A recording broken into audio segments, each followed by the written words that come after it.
Graphing inequalities with two variables. So first thing we need to do is be able to tell if a point satisfies an inequality. Now you have your point 3, 3. Remember, the first number is x and the second number is y. So what we're going to do is we're going to substitute 3 in for x and 3 in for y. And then we're going to do order of operations and determine if the result on the left is bigger than 8. So 3 times 4 will make 12, and 2 times 3 makes 6. When I add those together, that equals 18. Now decide, is 18 greater than 8? And the answer to that is yes. So that tells us 3, 3 does satisfy the inequality. All right, if you'd like to try one. So x is 5, and so is y. So put a 5 in for x and a 5 in for y. 5 plus 5 makes 10, and decide, is 10 less than 12? In this case, it is again. So the point 55 does satisfy the inequality. Now, this isn't the only way I can word these problems. In the next one, instead of wording it as does the point satisfy, is does the point make the inequality true? So even though the problem is worded differently, we're still going to do the same thing. X is 1, y is 9. And you can see even the inequality is different. It's not in standard form, it's in slope-intercept form this time because the y is first. So we're going to put the 9 in for y. We're going to put the 1 in for x. And then do 7 times 1, which is 7. 7 times 2, which is 9. Now we need to decide, is 9 less than 9? And it's not. 9 is equal to 9. So it does not make the inequality true. And the final way I can word these problems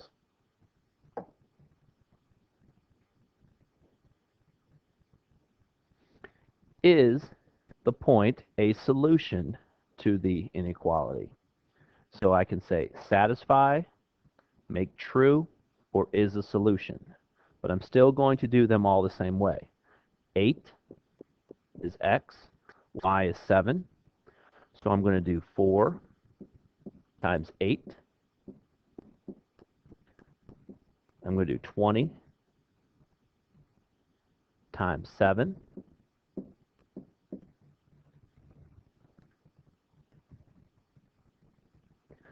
4 times 8 is 32. 20 times 7 is 140. And 32 plus 140 is 172.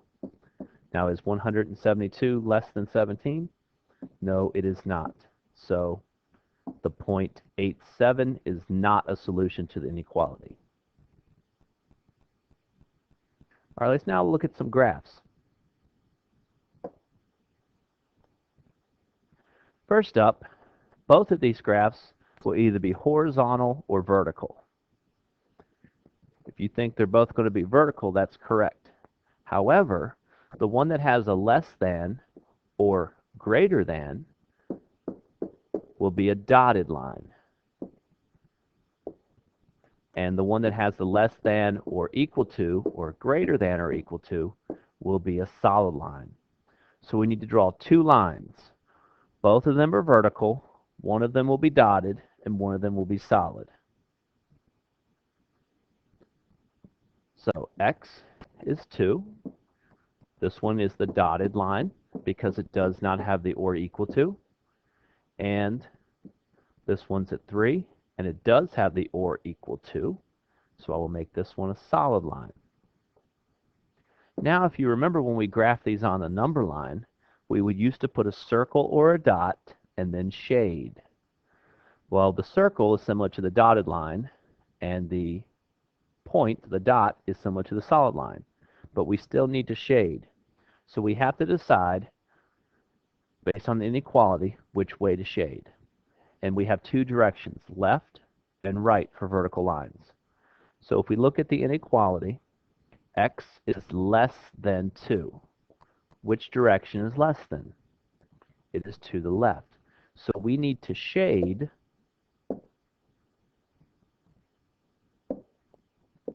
to the left.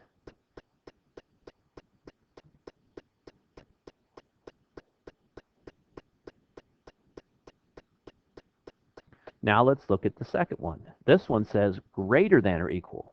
Which direction is greater than? Greater than is to the right, so I'm going to shade to the right.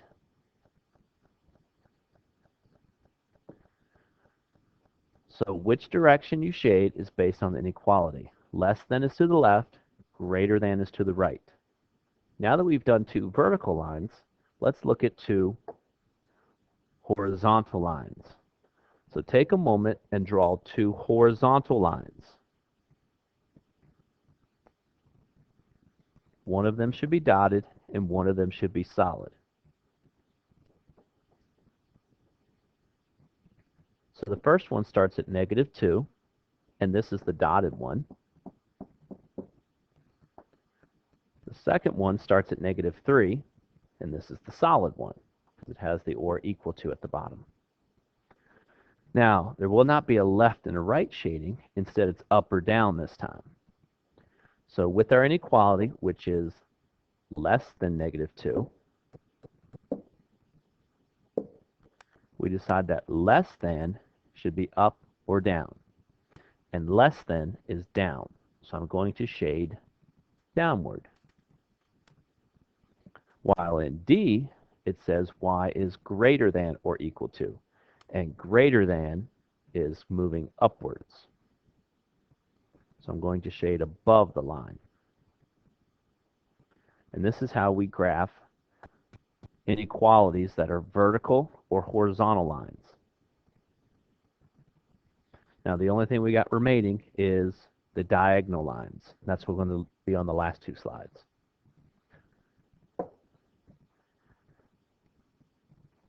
Now this one is similar to standard form, but of course it's not in standard form because the x is not first. But we're going to graph it just like if it was in standard form.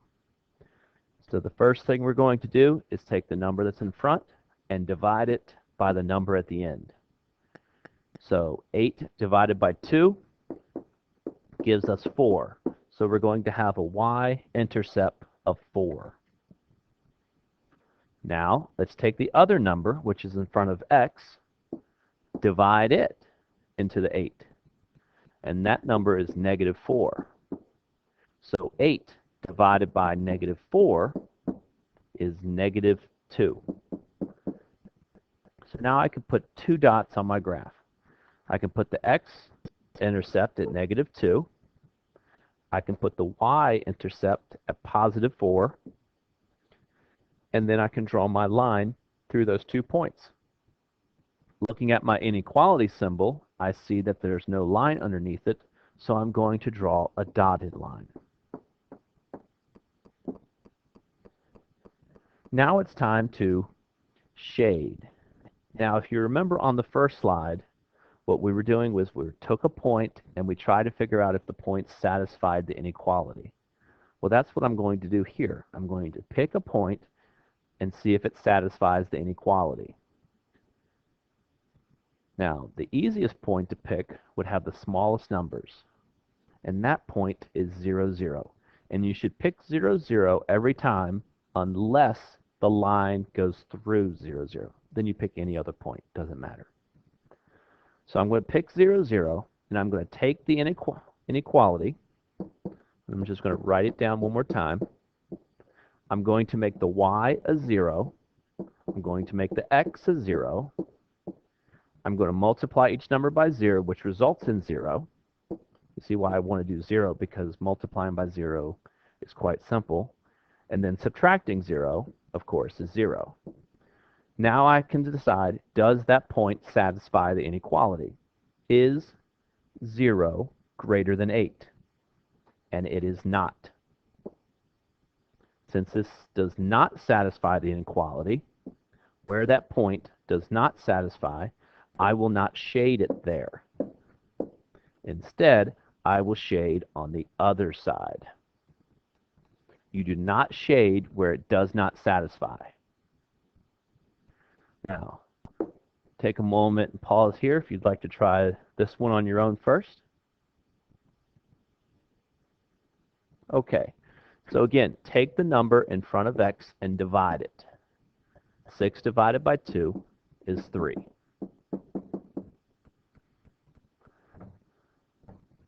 Now take the number in front of the y, which is negative 3, and divide it into the 6. And that's going to be negative 2. So I got my 2 points to graph, my y-intercept of negative 2 and my x-intercept of 3. And since this has the or equal to under it, this will be a solid line this time. Now it's time to figure out the shading. Again, my point will be 0, 0 since it's available. I will put 0 under the x, or where the x is, and 0 where the y is. I know that 0 times 2 is 0. So is 0 times 3. And 0 minus 0 is 0. And then I have to ask myself, is 0 less than 6? And in this case, it is. So where the point 0, 0 is a point that satisfies the inequality. It is a solution. And since it is a solution and does satisfy, I will this time shade on top of that yes. So if it satisfies, shade on top of those 0, 0. If it does not satisfy, shade the other way.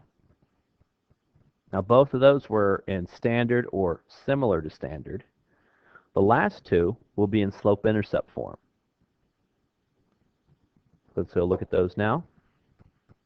So again, this is in slope-intercept form, the last lesson we did, where we looked at b is the y-intercept, m is the slope, y-intercept, slope. So I'm always going to start at the y-intercept. So negative 3 is my point, so I'm going to put a point at negative 3. Now I need to make slope into a fraction, so I'm going to make that 2 over 1. So from my negative 3, I'm going to go up 2 places and over 1 and put another dot. Now, what I suggest is to continue this slope, up 2 over 1 and put another dot, up 2 over 1 and put another, up 2 and over 1. Continue putting dots because some people struggle with making their lines straight. So if you put more than one dot, it's easier to draw your line. And if you notice, I made this line solid because of the or equal to. Now the last step is to take my 0, 0 point, which is available, and plug 0 in for x and 0 in for y. So if I take my inequality, and I'll just write it down over here where I have some space, I'm going to put 0 in for both, because 0 times 2 is 0, so I already just put the 0 there. 0 take away 3 is still going to be negative 3. And then you ask yourself, is 0 less than or equal to negative 3? And of course, 0 is not less than any negative number, so this point 0, 0 does not satisfy. And since it does not satisfy, I will not shade over top of that point. Instead, I will shade this direction.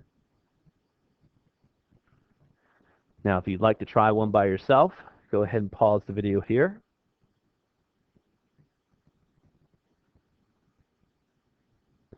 All right, so you see my slope and you see my y-intercept.